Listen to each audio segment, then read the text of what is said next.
Is the Morning Garden Show. This is the Morning Garden Show. I'm in the house and I just can't seem to get warm enough. And I'm okay. It's just that I hope I'm not coming down with something because I just can't get warm enough. And everything feels okay in the house. It's just can't get warm enough. I have already started shopping for seeds and also little toys or tools. So I'm still showing this off because I love this thing. Temperature gun, and it does a great job. Great job. I'm using it on my plant that's over there in the corner, and I'm looking at it. And also I just ordered the temperature control for my seed starting mats, and never have I went to that extent to have the mats actually controlled by a thermostat. But this is not just any thermostat. The one I have is I have two mats, and it has a plug-in for each mat. Some of them have just one, and you can spend anywhere from $20 to $30 for that controller. This controller has two plug-ins, and I think I spent something like $10 for it. $10, and they still have a few more of them on eBay. So if you'd like that information, I can get it to you. Just let me know that you're interested in it because I thought that it was just a good deal to be able to control the temperature. Now, the other element I'm going to add to my grow room is fans. Fans to keep all of the air circulated in that area so that the plants grow the way it's supposed to grow. So that being said, I have a fan here I can use. Hell, you could even use the fan off of some of the when the weather gets warm enough. Just turn one of your heaters off and turn it on this fan, and you got your fan. Oh, thank you very much. Thank you for the thumbs up. Thank you. I appreciate that very much. Uh, because growing big, pretty, healthy plants and the lights that I have are beautiful too. Um, I purchased what kind of lights did I get? Yeah, I purchased the you anytime. Thank you. You say you're welcome. So I now know who sent the thumbs up. Um, and that's Miss Finance. Hi, Morning Garden. She says I have. I've always considered myself quite a finance person because I'm always telling people to save their money. But then I show them little things that I've learned through life. It's not at the level that you are, but what I do is I'll tell them, I say, listen, if you get $100, I don't care. If you get $100, you save something out of $100. I don't care if it's $10, $5, save something out of $100. And if you feel you can stand it, save $25 out of $100. But anytime you get money and spend money, make sure you save something out of it. Now, some people have um, their we call it their bank account set up where it will always it will always keep automatically taking money out for to be saved. And I love that because it's like you take two checking accounts and you just have one where every 2 weeks is going to drop something in there.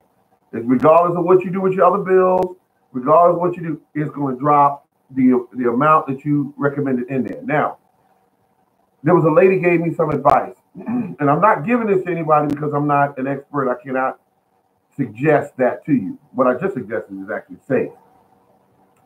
But this is what a lady told me. I had this credit card. It was crazy, and I was paying on it. It seemed like for years. I think I was, and it was just the same amount. I kept seeing the same amount.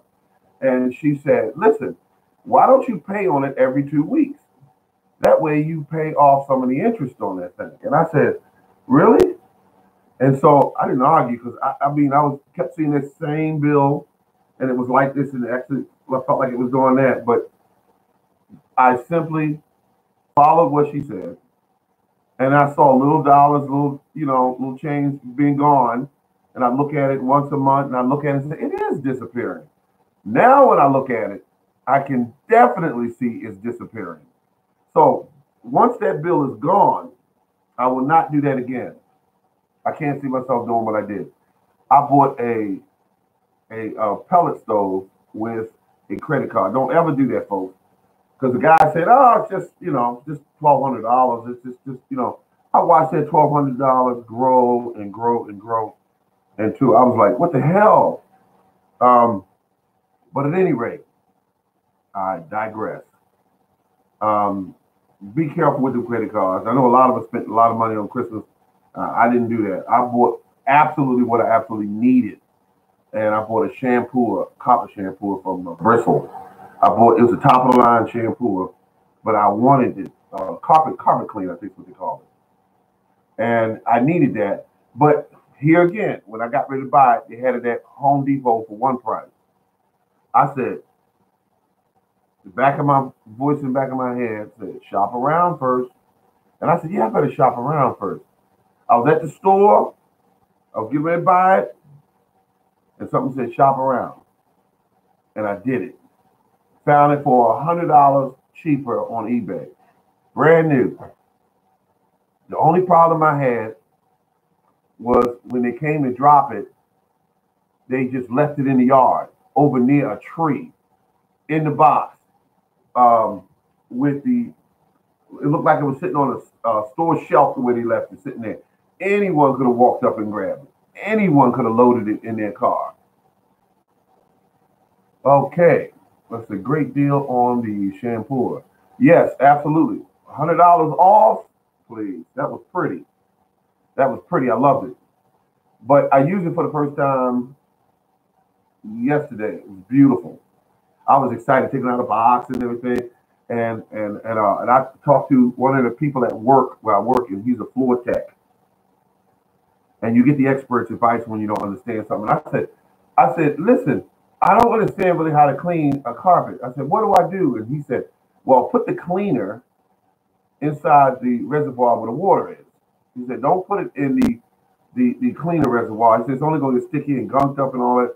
Don't do that. He said, just put it in there and the water, or you can spray it directly onto the stain or whatever, or spray the carpet, And when he did that, gave me that information, I used that information and watched it turn my carpet into a beautiful thing, folks. A beautiful thing. So I digress. I got 3 thumbs up. Thank you very much. The other 2 people are not going to reveal themselves right at this moment because, that witness protection program and all. No, I'm just kidding. I'm just kidding. But here's what's going on. I'm waiting for seeds in the mail. And the reason why I'm buying seeds now is because you get them for a better price. And I'm going to hit, in another day or two, I'm going to hit Walmart because Walmart's going to most likely put their seeds on the shelf first. Another one that'll do it is Lowe's. After Christmas, I've seen the day after Christmas, the display of seeds already in the store. So I'm going to, now you're not going to find a bargain on seeds at Lowe's. You're going to find a bargain on seeds at Walmart, where they're going to have a 50-cent seeds in there, or some of them, I think some of them are 20-cent seeds. Yeah, 20-cent seeds. And so that being said, I'm going to grab that stuff because why would I want to wait until the middle of the growing season where everything has no ability to be flexible? Now, that's how you do that. Now, grapevines, blackberry bushes, blueberries, all of that kind of plant, people buy a lot of, but some may be left over. And what you want to do is wait until the plants start showing a little bit of yellow here, yellow there, due to lack of water. Due to lack of water. That's very important. Then you go in the section and you get the gardening manager and you say, listen, could you help me out here? I see some grapevines on the shelf and they're in bad condition, kind of. But I wonder, could you give me a break on the price, sir or ma'am? And if he said, because he told me, he said, they're $1 a box. And I said, thank you, sir. And as I was getting ready to run away from him, yeah, not walk but run, because I love plants that I get a deal on. And when I went away, I said, wait a minute, sir, how do I know, how do I tell them that? He said, just tell them Dave. Just tell them Dave said those are $1 a box. I said, okay, thank you. I went in there and I said, let's see, a kiwi. Oh, let's see, grapevine. Oh my goodness. Oh, another grapevine. Oh, wait a minute, what is this over here? And everything was gone. It was like the raspberries were gone. Let me tell you a great thing about raspberries, and some of you already know about raspberries. If you buy one box, if your money's tight, if you really don't want to spend that kind of money, let's say you just don't want to spend it, you have the money but you don't want to spend it. If you buy one raspberry in a box, let me tell you how that works. And you got time to wait, you can buy one raspberry, and next year you'll have multiple plants that'll come up from the roots of the raspberry. Then the next year you have more plants come up from the roots of each one of those plants that actually started the plant. Before you know it, you'll have 80 or 90 plants in that area. No kidding. You'll have 80 or 90 plants in that area. And you'll say to yourself, dang, and all I bought was one box.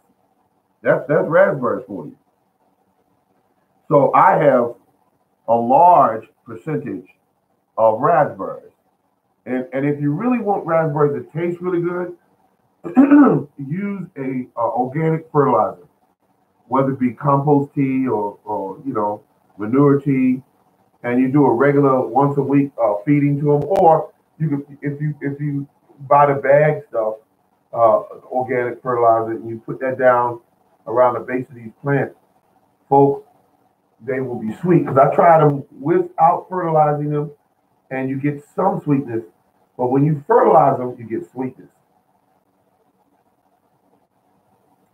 You have to excuse me for just a second. I'm just thinking of how sweet they were when I tasted them after I fed them that day. I just put down some organic fertilizer, and they were so sweet, and they turned dark.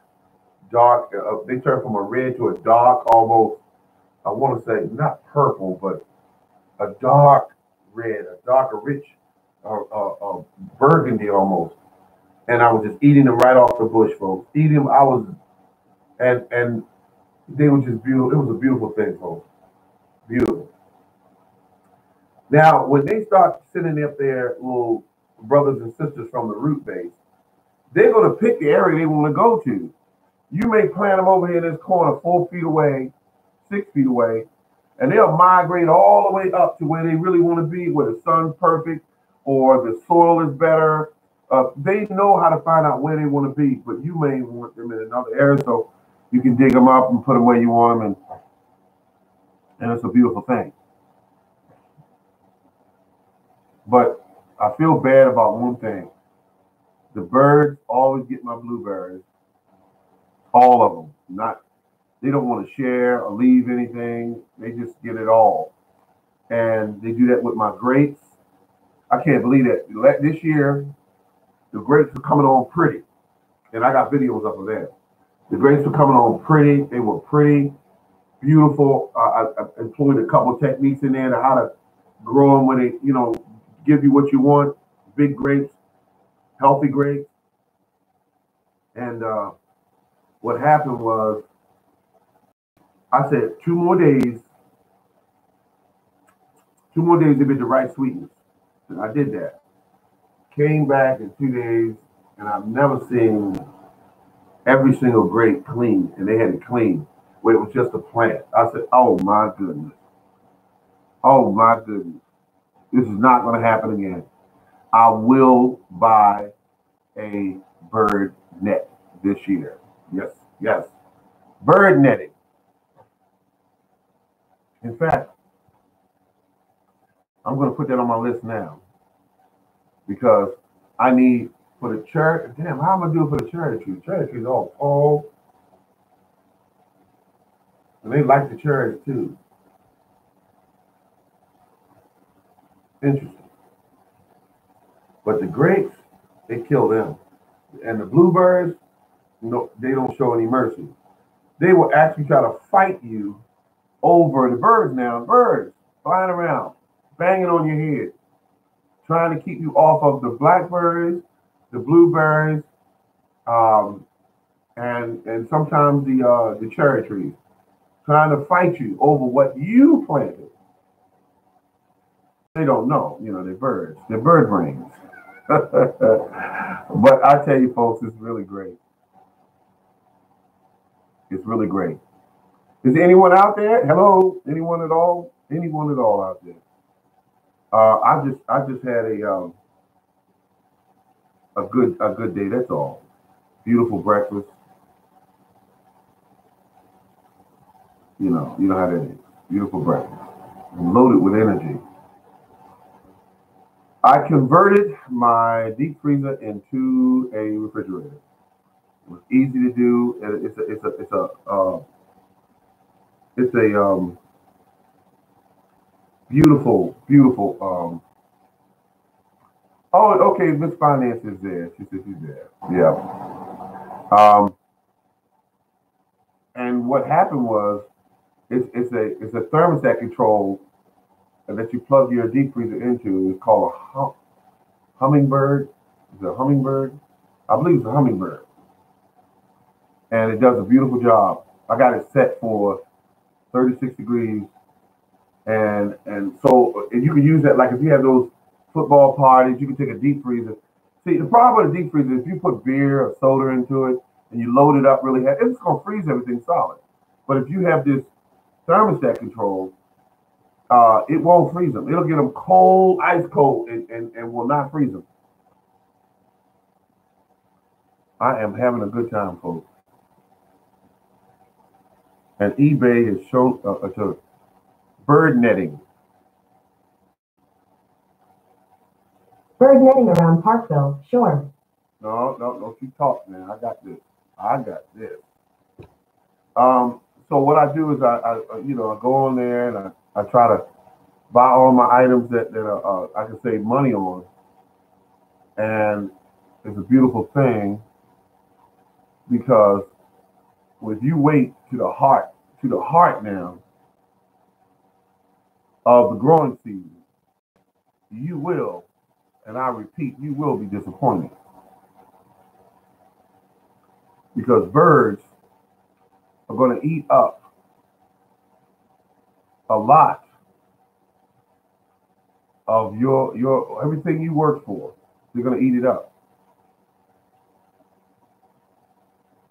Now, if you look at bird netting is, I remember when it wasn't expensive. Now bird netting is expensive. Bird netting is expensive. It used to be inexpensive. Now it's not.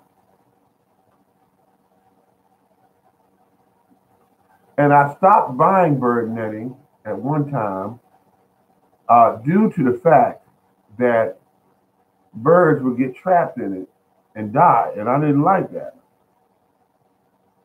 However,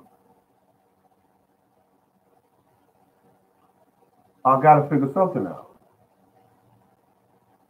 Greetings. Hello, how you doing? And that's a person that's chimed in. They came right in the room and spoke, and they're right in front of you. If they have any questions or any comments about what was said, go ahead, feel free.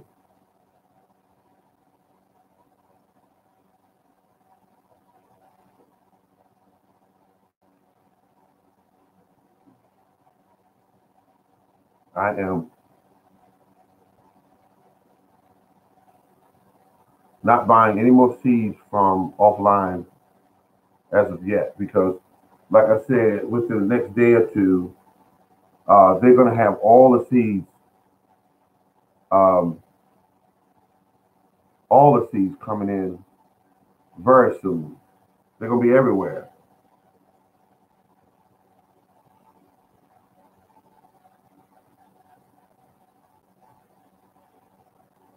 So you don't want to keep waiting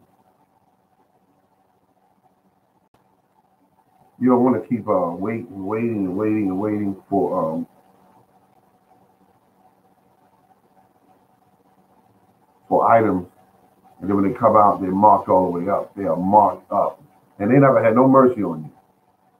Let's see, oh,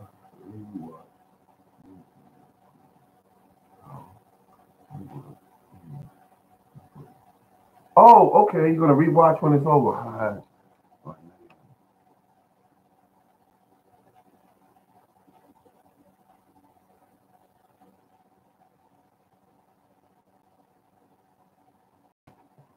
Yes,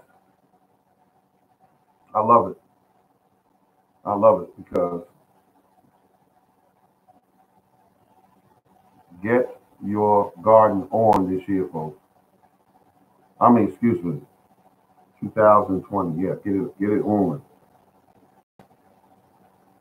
And study and find out what it is you really need to know so that you can do what you got to do so that you do a beautiful job.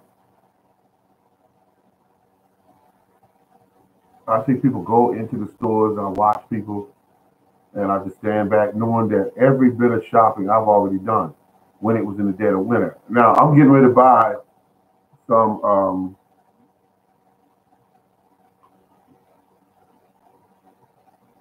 cow manure from Black Cow, and they have that in Lowe's.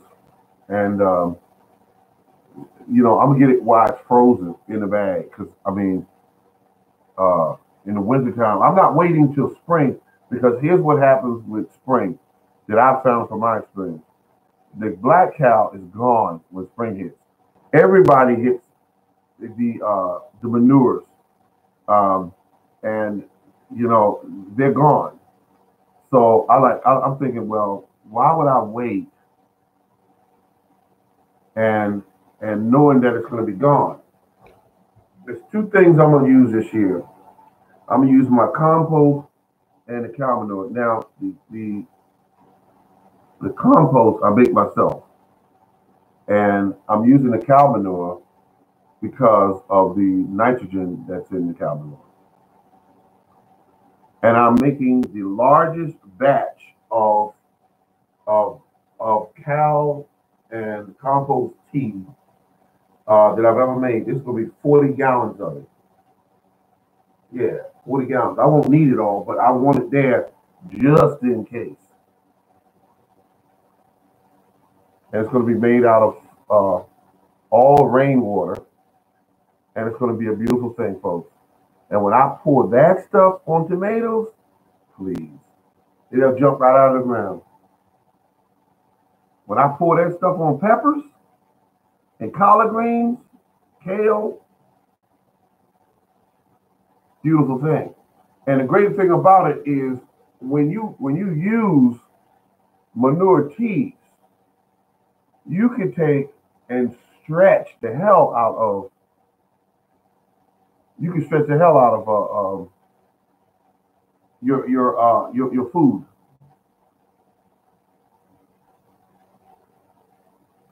Oh, absolutely. Yeah, they're gonna love it. They're gonna love it because the when you pour that on them, and see that what I did, I purchased this here. This is a mesh strainer. Mesh strainer. It's for paint, folks. It's for paint. This is a 5-gallon size. 5 gallon, 2 in each pack. So what I'm gonna do, fill it up halfway. One of them going to have compost in it. The other one's going to have manure in it. Now, what's going to happen is when I pour that stuff on them, folks, you hear what I'm saying? When I pour that stuff in them bags, and they're going to be just 2 huge tea bags. You bounce them up and down before you use them. Put a little bit of brown sugar, baby. Yeah. Put a little bit of that in there, and then go ahead and just Drench your plant at the base.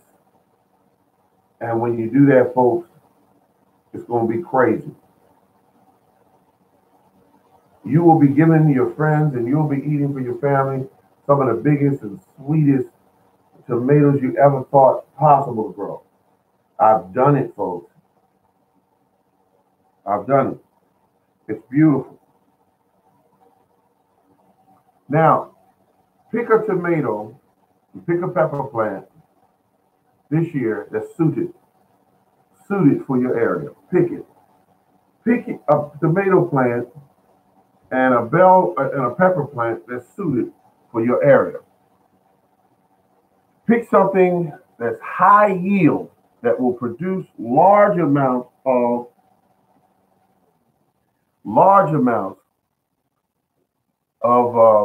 fruit. Large amounts of fruit. Heavy yield, as they call it. I found what is it called? It's a pepper, and it's a beautiful thing. I found it. It was kind of pricey. Oh God, I don't know the name of it. But anyway, it's a pepper it brags of the fact that it's big, and it's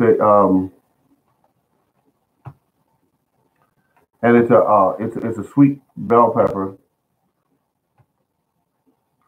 and it produces a lot. Now, the next thing is the tomato. I found a tomato which is a Cherokee purple that is considered to be one of the best tasting tomatoes, and it produces heavily.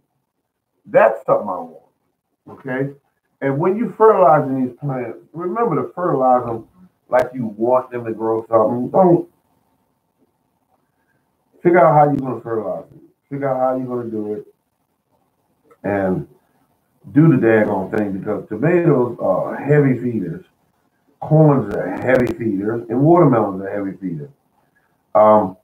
And so if you're going to do even watermelons, make sure you put enough food in the area and that you are aware of, because I mean they space hogs, so you want to mark the area where you're going to pour the fertilizer in.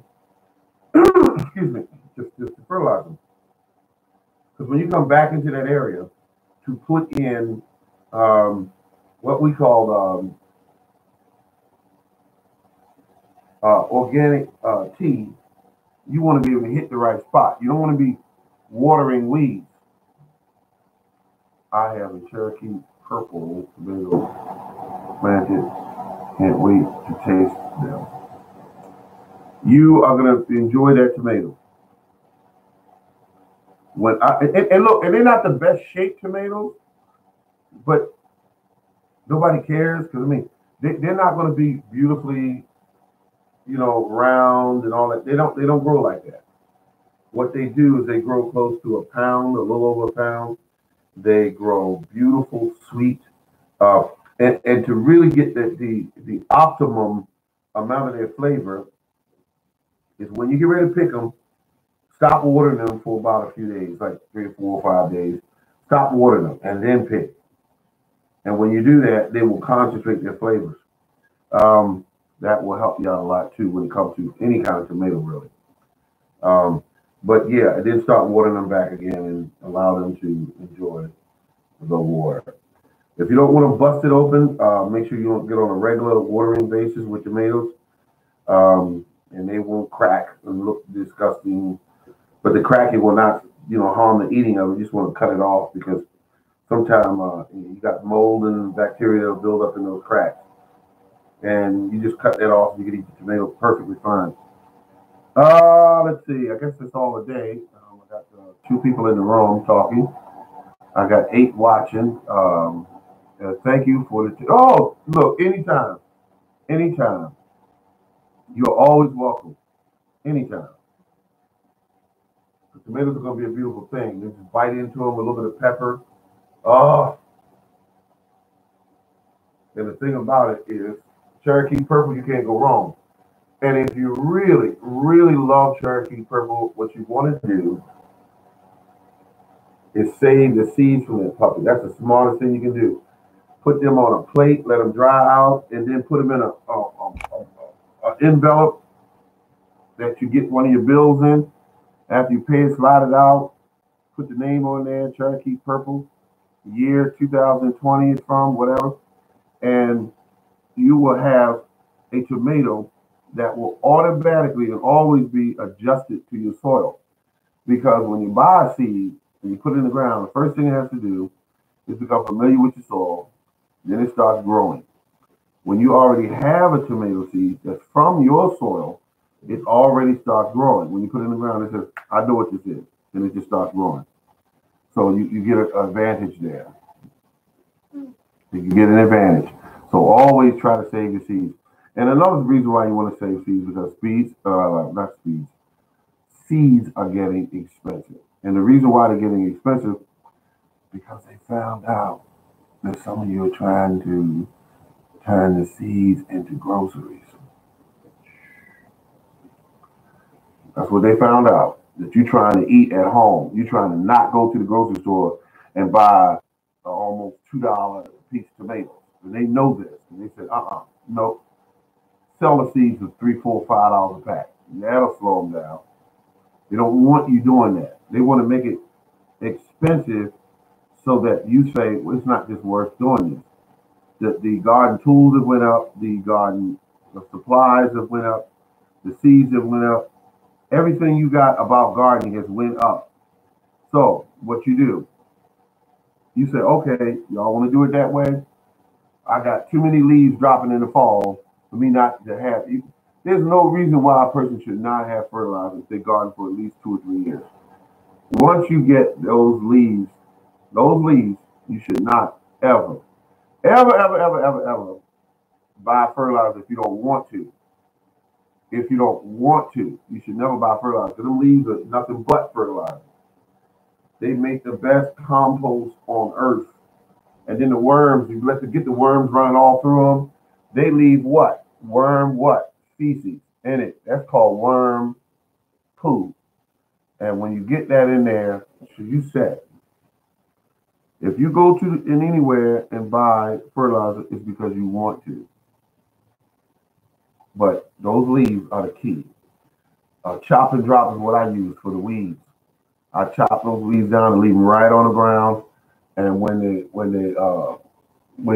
they dry up, and then the rain hits them, and what they call it, the snow hits them, they hit the ground, they rot, and then the biology just takes them right into the soil. And so once you get your biology in the soil going the way you want it, and you get it very, very, very fertile with large numbers of biology in the soil.